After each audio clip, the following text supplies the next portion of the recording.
Hi guys, welcome back to the Player YouTube channel, and today we're here at the Geneva Motor Show and I'm going to be looking at the top sort of 5 or 6 electric vehicles, like this concept one behind me from Mitsubishi. It's called the Engelberg, bit different.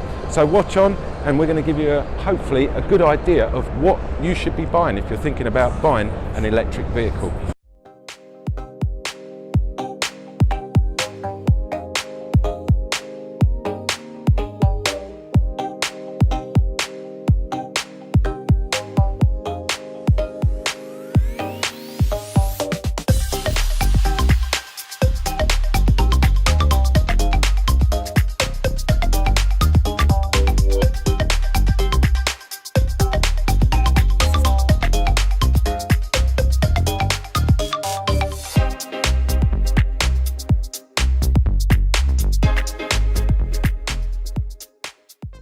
The rise and surge of the electric car revolution is well and truly upon us.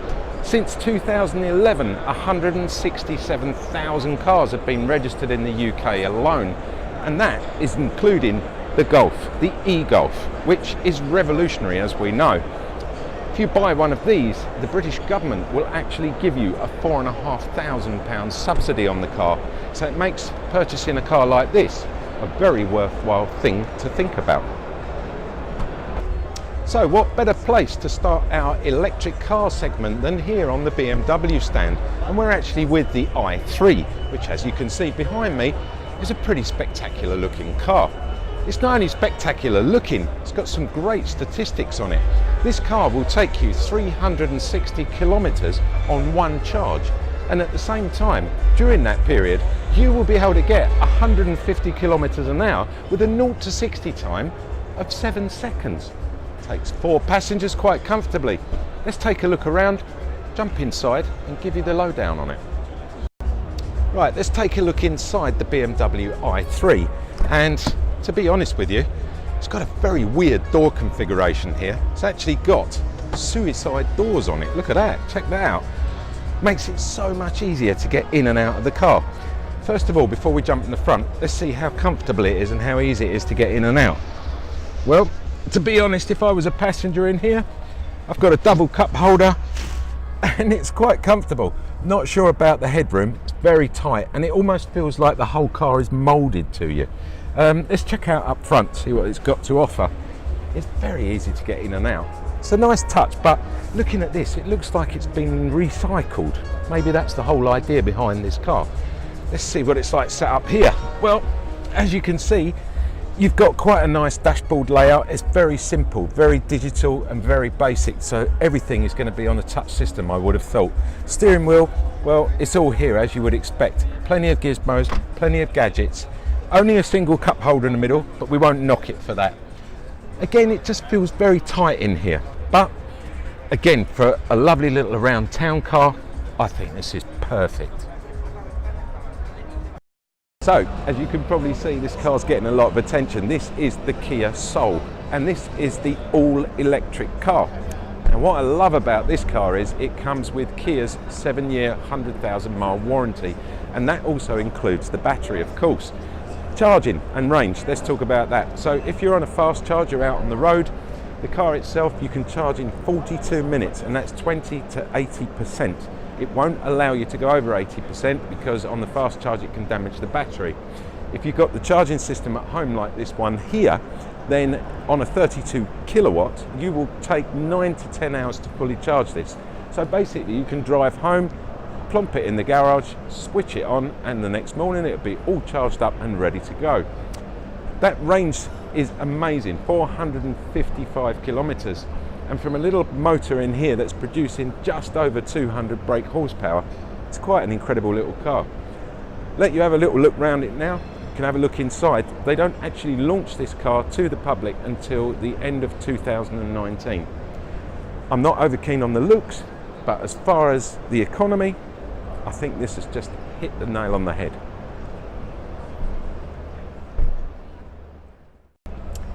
Well, it may not be that attractive from the outside, but on the inside it really is a nice car. It's well put together, and this is one thing I've been saying about Kias for the last couple of years. They've just gone better and better and better.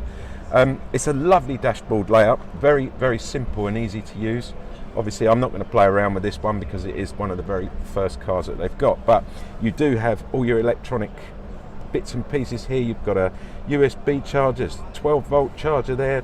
Not sure this is your selector for your, yeah, there's no gears or obviously or anything, so being an electric car, it's just got everything on it. You've got cooled seats, you've got heated seats, you've got double cup holder, nice large cubby box in there, and I think a very, very large vanity box. Look at that, glove box, whatever you want to call it.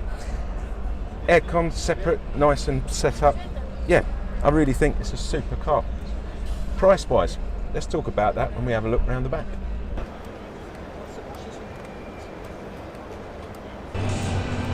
Okay, so I said I'd give you the price round at the back. Unfortunately, there isn't a retail price as yet. However, I've got a little sneaky feeling this is going to go for around £33,000. Let's have a look in the boot quickly, just to, I've got to figure out where you open it. There we go, look at that, nice and easy. So there's a manual boot lift.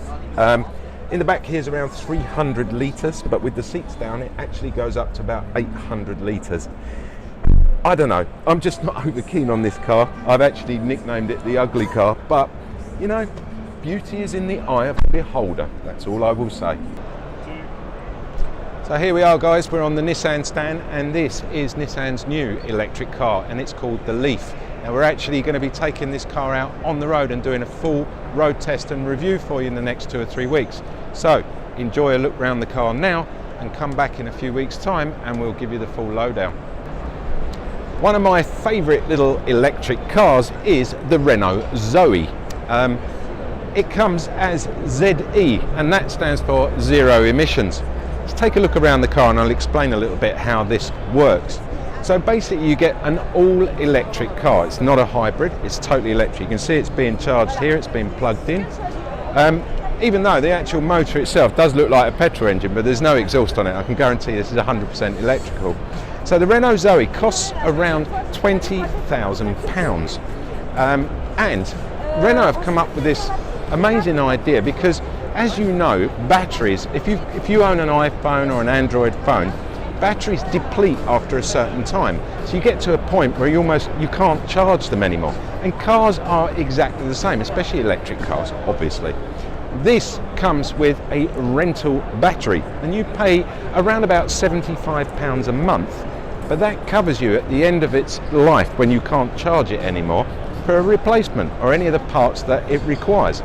It's a great way of doing things, and Renault have come up with a superb way of enticing people to take on an electric car. The Renault Zoe, definitely worth a look.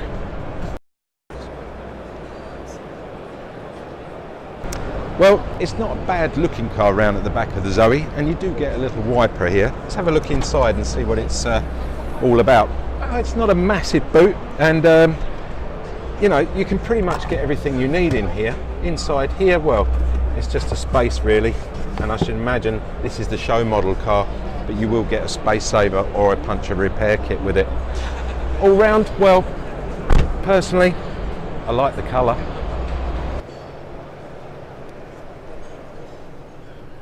Here we are up front in the Renault Zoe, and let's explain a couple of bits and pieces about this car for the uninitiated when it comes to electrically charged vehicles.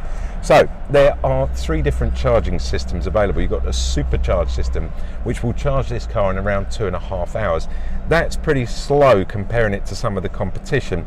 On the worst case scenario, when you have to plug it in a normal plug at home, it's going to take around 15 hours. And the middle one, which is around 11 watts, will take probably around about 7.5 hours. So it's not good when you're comparing it to the rest of the market. It's not bad on the range. This car will do about 350 kilometers on a full charge. But to be honest with you, I think this is the type of car that you're going to have to pop down the shops, or you're going out for an afternoon locally, going to a restaurant or whatever. It's not a long distance car. So you're only going to be charging it maybe even once, if that, a week. It's super put together. It's very comfortable up front here. I do love Renault's seating system. It's nice and everything's in its place. Have a look around the car, see what you think, and now we're going to check out another electric car. So, no trip down the electric avenue would be complete without the Smart, and this is the new Smart EQ44. Now, EQ basically means electrical intelligence, and this does have a lot of electrical intelligence. The electrical intelligence on this is the battery. Now, unlike other manufacturers, Smart actually give you the battery, so it's yours. And it has a guarantee up to 100,000 miles or 8 years, whichever comes first, which is pretty good. The car itself, well, charging wise, you can do the charge on this from 10% to a full charge in about 1 hour and 5 minutes.